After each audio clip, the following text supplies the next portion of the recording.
This is the Scarlet Vault. Stored away here in the rust-red rooms are items too powerful, too dangerous to exist. You may consider me the custodian and protector of this abominable museum of terrors. Every item stored here is drenched in horror. Every item a weapon in the wrong hands. And every item has a story. Perhaps you would like to hear one.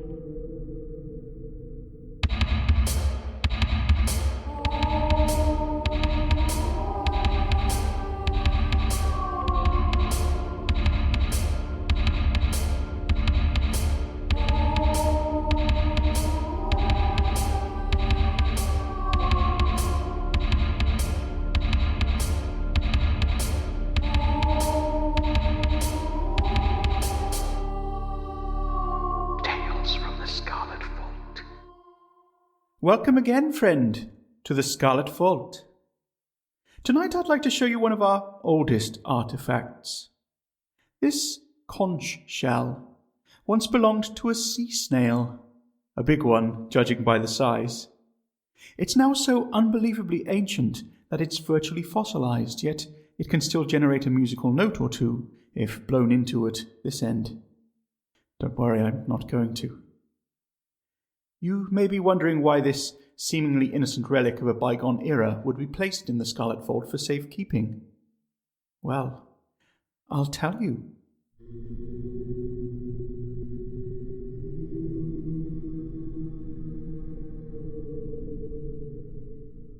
The smell of the sea air always made Graham Munro hungry. It conjured mental images of fish, chips, ice cream, and memories of happier times as a kid. Stress-free times. He had been looking forward to this holiday and had felt himself drawn to the place. Some much-deserved time away from the city and his overbearing family. He had been signed off work by the doctor due to suffering from stress. Some solitude and fishing was in order. But first he had to check into the bed and breakfast, and that was proving difficult since no one was responding to his ringing of the bell. The reception area was deserted. Come to think of it, he hadn't seen a single person since he had returned to the seaside village of Glaucus Bay. He gave the bell another ding and waited. Then, giving up on the bell, he knocked hard on the counter to try and get some attention. "Hello?" he called. "Anyone there?" He was replied to by nothing. Total silence. Graham decided that he had waited long enough. Leaving his bags by the desk, he vaulted over the counter and walked tentatively into the small room behind it. Staff only. "Hello?" he tried again, quieter this time. Still no sign of anyone. A half-drunk cup of tea was evidence that someone had been here recently, but he touched the side and it felt stone cold. He looked around, wondering if he should go upstairs and bang on some doors there, when the trill sound of the telephone made him jump. He reached into his jacket pocket for his blood pressure pills. Swallowing one neat, he looked at the still-ringing phone. It wasn't his responsibility, of course, but he lifted the receiver and answered the call. "Is that the beachside B&B? Came the voice of an elderly woman. I've been trying to get through to you for an hour now." "This is the beachside B&B. But I'm a guest, not a member of staff. There's nobody here, love," Graham replied. He suddenly felt a pang of fear, which he brushed away with a joke. "Everyone seems to have gone on holiday." Suggesting the lady call back at another time, he replaced the handset. Forgetting his bags for the moment, he went up the stairs. Surely, if the place was closed, it would be locked. He wouldn't just be able to walk around the place, would he? He came to the first guest room and banged on the door. Upon receiving no reply, he tried the handle, and the door opened to an occupied, but occupier-less, room. Their luggage had been unpacked, the bed-sheets wrinkled and recently used. Someone had been there recently, certainly, but they were not there now. He tried the other rooms, always calling, always knocking first. Nothing. Returning to the reception area, he picked up his bags and took them back to his car, pausing to look around the charming coastal village one last time before he slammed down the boot on his luggage. No one was in sight. Yet it was a sunny day, just before lunchtime. Someone should be up and about, surely. He had travelled far to get there, and needed a drink. Perhaps the local pub would serve him, if there was anyone there. He found the Sailor's Arms on the high street and went in, but the place was also empty of people. Like the B&B, there were signs of recent habitation, half-drunk pints of beer, full ashtrays on the outside seating, but no humans at all. The pub was eerily silent. Graham had had enough of this now. Was this some sort of joke? Surely not. He tried to think of a reason for what was happening. He was vaguely aware that some Dorset villages were owned by the army, so in theory they could become restricted zones upon some order received from higher up. But he was sure that Glaucus Bay wasn't one of those places. Besides, there would have been roadblocks, surely, or at least some signage turning motorists away. This was a mystery. He went back to his car and sat inside and Googled the village on his phone, looking for possible explanations. There was nothing that could explain why Glaucus Bay was deserted, only pretty photos and TripAdvisor comments saying how lovely and welcoming the locals were. With a sigh of disappointment, Graham realised his holiday plans would have to be forgotten. He would have to call the police and tell them... Well, what exactly? That a whole village of people seemed to have disappeared? He'd be laughed at. And besides, this wasn't his problem.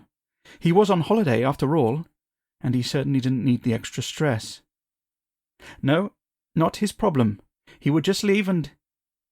A face appeared at the passenger door window, a long face with haunted eyes. Graham jumped in his seat.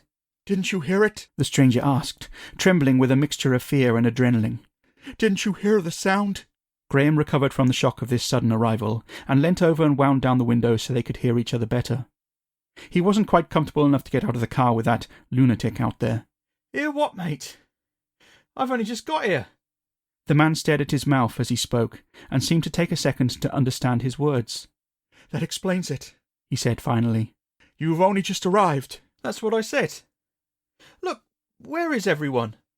What's going on here? "You'll have to talk slower or look at me while talking or I can't understand you." Graham huffed and rolled his eyes. Where is everyone? "Gone. I can see that.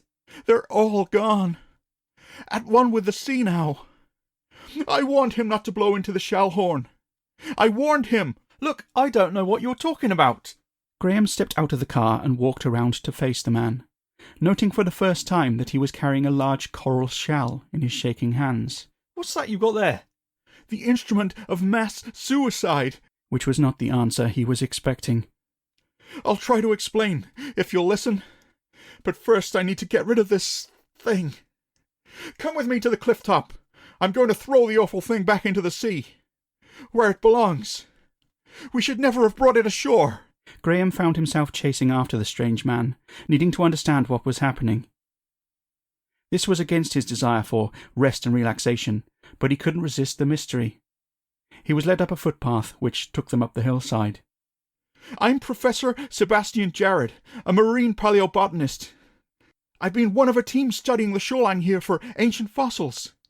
We found some interesting items. I'll leave it at that. One of them was this conch shell." I didn't think we had shells like that in this country. "You don't, and this one is nearly 300,000 years old.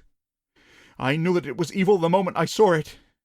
But Dr. Adams, the leader of our group, ignored my warnings and treated the thing as a toy. He blew into it, producing a sound that resulted in... Resulted in what? It was a clarion call. A call recalling human beings to where they began. The sea. That's nonsense. Graham nearly tripped over a rock. You're not making any sense. Even if this were true, how could you know all this? It came to me in a dream. I've been troubled by weird dreams ever since arriving in this village. Race memories, I think they're called. Images, snapshots, sensations of man's distant past. About our ancient masters. I tried to warn them. I tried. They came to a halt at the cliff edge, the churning sea below them. I've tried stamping on this damn thing. I've even tried burning it, but it's indestructible. It's not of this earth. It's a tool of the ancient gods. It must never be used again. Graham stopped the professor from tossing the shell over the edge. The man was off his head on drugs or something, surely. Just hang on a minute. These things are valuable. Are you really saying blowing into this makes people throw themselves in the sea like lemmings? Everyone who heard that sound responded to the call. It triggers parts of our brain that have lain dormant for thousands of years. But it didn't affect you because I'm partially deaf. That explained the strange manner in which the professor stared at him whenever he spoke. Okay, right, well, I think we need to get you some help. He tried to take the shell from the strange man, but he held on to it firmly. Give that to me, Graham commanded, snatching it from the older man's grip. He turned it in his hands. It felt cold, ancient, but surely it was quite harmless. A pretty thing, really. Don't be tempted to... It would be great fun to blow into it, to hear if it could make a sound. Don't do it! Graham put the smooth rim to his lips and blew inside.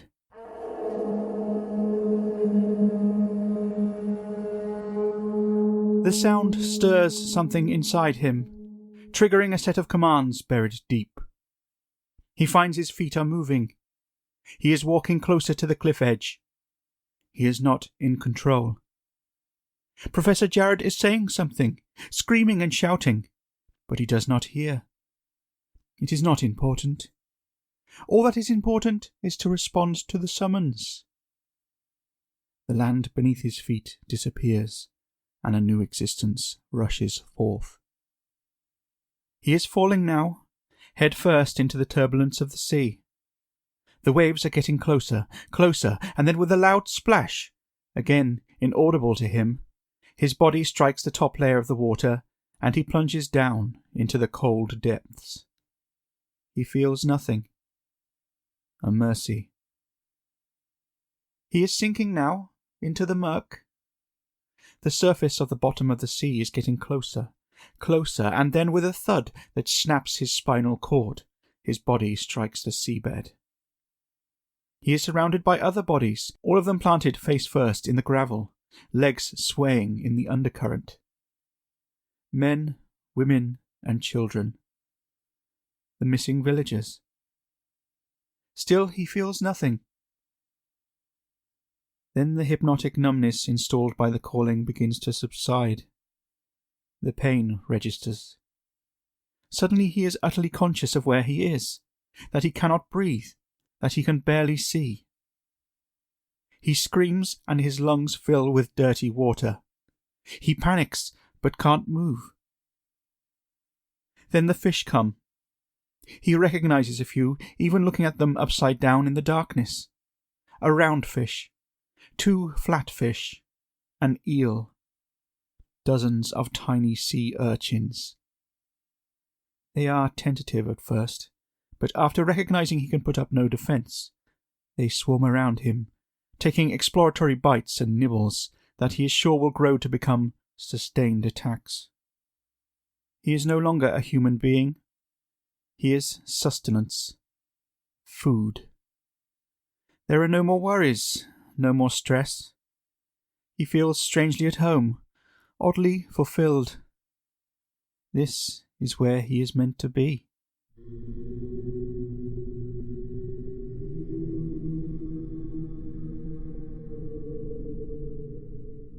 Over 50 villagers from the coastal village of Glaucus Bay disappeared because of this shell. I hasten to call them dead. Perhaps transformed is a better description. But how and why would such an event come to be triggered? Is the terrible effect of the sound generated by this shell deliberate, or simply a quirk of nature? Professor Jared certainly believes that the conch was a tool of the ancient sea gods, perhaps a method of culling the numbers of we unruly apes. If so, what slimy amphibian lips have pressed against this shell? How often was it used to control and transform early man? I don't have the answers to these questions, and to be perfectly honest, I don't want to know.